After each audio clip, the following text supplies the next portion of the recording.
السلام عليكم ورحمة الله تعالى وبركاته. مرحبا بكم في قناتي مع فيديو جديد وفي وصفة جديدة.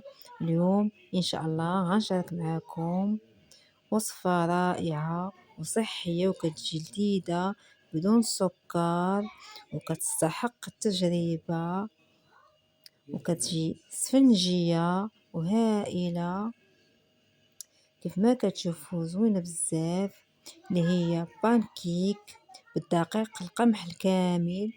بسم الله نبدأ على بركة الله. نشوفوا المقادير. اول حاجة اللي غنبدا بها هي عندي هنا سبعة ديال التمرات. عندي هنا سبعة ديال التمرات اللي حيدت ليهم العظم اللي كيكون فيه، وضفت عليه كاس ديال الماء اللي يكون سخون. صافي هنا نخليهم غير واحد شويه، غير بين ما يرطابوا لينا وندوزو نطحنوهم ان شاء الله.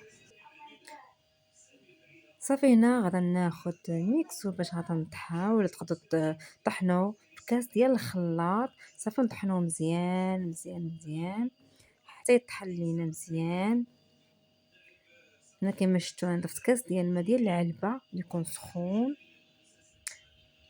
صافي خليته غير طاب لي داك الطماط شويه، صافي باش يسهل عليا باش نطحنوه. وصافي تقدروا تاخذوا الطماط اللي يكون رطب باش يجيكم ساهل باش غير طحن ليكم. هنا كما شفتوا طحنته مزيان حتى طحن ليا مزيان كيف ما شفتوا. صافي هنا ضفت جوج ديال البيضات وضفت شيشه ديال الملح. صافي نخلطو نطحنو نزيدو نطحنو ثاني مزيان كيف ما كتشوفوا. نخلطو مزيان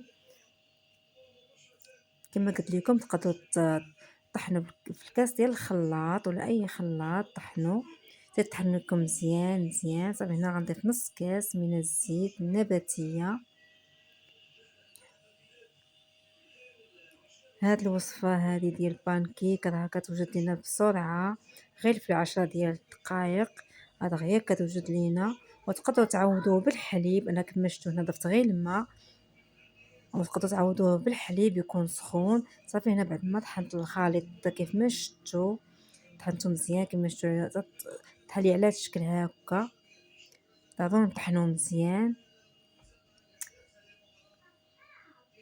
صافي هنا غنضيف كاس الاول من دقيق القمح الكامل اللي حيت ليه غير النخاله الغليظه.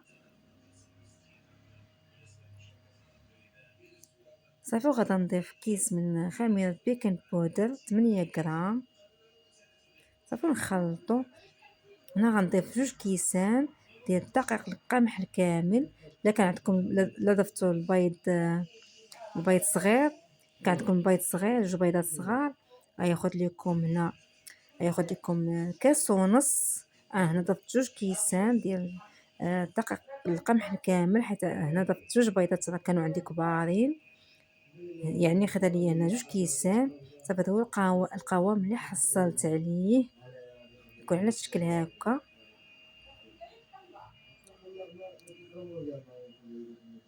صافي هنا عندي بشر الحامض او الليمون، او تستعملوا او تضيفوا الفاني.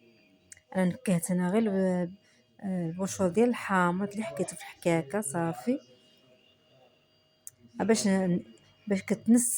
تنسموا البانكيك ديالنا. وصافي تقدروا تضيفوا كما قلت لكم الفاني. صافي نخلطوا. صافي هنا بعد ما خلطت كيف ما شفتوا صافي هنا غادي ندوزو نطيبوه. صافي هنا ضفت المقله ديالي على النار تكون متوسطه، ما تكونش نار مجهده، تكون متوسطه باش ما يتحرقوش لينا. هذا غير كيطيبوا كيوجدوا لينا، ما كياخذوش لنا الوقت كثير. انا هنا غنزين بالشوفه في الوجه ديالها. تقدروا تضيفوا حبيبات الشوكولا او تقدروا تخليوها هكاك. صافي كنقلبوها على الجهه الاخرى. صافي دغيا كيطيبوا لنا، ما كياخذوش لنا الوقت بزاف، يعني دغيا كيوجدوا لنا. هذا هو الشكل ديالها، كيجيو رائعين وكيوجدوا لنا بسرعه كما قلت لكم 10 ديال الدقائق. صافي كيكونوا واجدين. كيجيو رائعين كيف ما كتشوفوا على الشكل هاكا. صافي كنبقى نزين هاكا بالشوفان من الفوق.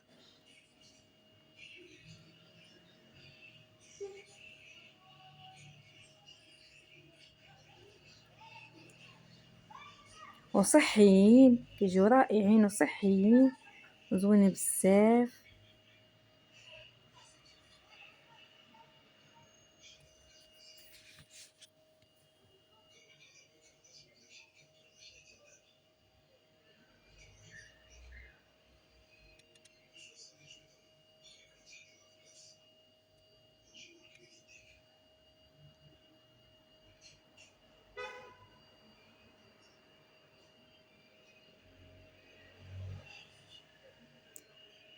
هادو هما الشكل النهائي ديالهم، كيجيو رائعين وكيجيو خفافين وكيجيو زوينين بزاف وصحيين كما قلت لكم، وكيجيو لذاذين. ونتمنى هاد الفيديو ان شاء الله يعجبكم. شوفوا كي كيجيو البنات، كيجيو هائلين. شوفوا كيجيو من الداخل رائعين رائعين بزاف، وكيجيو مسمين وبدون سكر. يعني حنا حلينا غير بالتمر صافي، وكيجيو حلوين وكيجيو رائعين، مكيجيوش مسوسين. ونتمنى هاد الفيديو يعجبكم. ولا عجبكم الفيديو ديالي ما تنساونيش من لايكات، بارطاجيو مع حبابكم وصحابكم باش يوصلكم كل جديد ان شاء الله. بسلام عليكم.